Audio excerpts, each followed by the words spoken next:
عزتمندو مسلمانان نن وعدې باره کې خبره کوو چې وعده څه شی دی او څوک چې وعده چا سره وکړي او بیا یې ماته کړي د هغې به څه سزا په آخرت.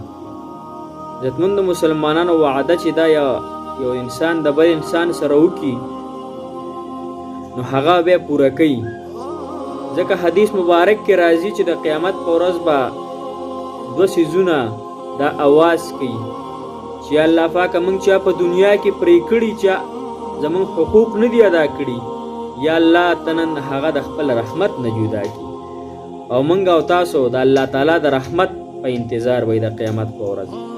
ځکه چې د قیامت په ورځ به نفسي نفسي هر یو پیغمبر هر یو امتی وای یا نفسي نفسي، یا الله زما به څه کېږي او زما محبوب وای یا امتی، یا الله زما د امت به څه کېږي. نو عزتمندو مسلمانانو چا چې چا سره وعدې کړي، چې هر قسمه وعدې د هر څه باره کې کړي، هغه خپلې وعدې سر ته ورسوئ، هغه پوره کوئ. هسې نه چې قیامت کې بیا دغه وعده الله تعالی ته درخواست کړي چې الله پاکه د انسان زه یو چا سره زما باره کې یو وعده کړې وه، چا سره یو وعده کړې یا الله د زه نه پوره کړې، یا الله نن دی د خپل رحمت نه ته جدا کړي.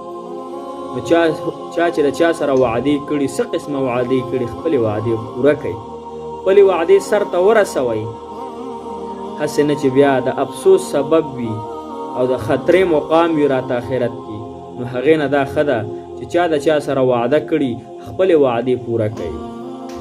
او زمونږ یو مولانا صاحب دی، هغه خو هم ډېرې وعدې کړي دي، الله تعالی دې ورته هدایت وکړي او زمونږ ورسره ډېر تعلق دی. اوس یې واټساپ هم بند کړی، نمبر چوت کې خبرې هم نه کوي. نو هغې مولانا ته مې دا درخواست او دا گزارش دی چې مولانا صاحب هغه واټساپ ته کولاو کا موږ سره لږه رابطه وکړه، موږ ستا په انتظار او تا سره هم تل له ټولو مسلمانانو سره مینه ده او الله تعالی مو خوشحاله او آباد ساتئ چېرته هم چې یئ.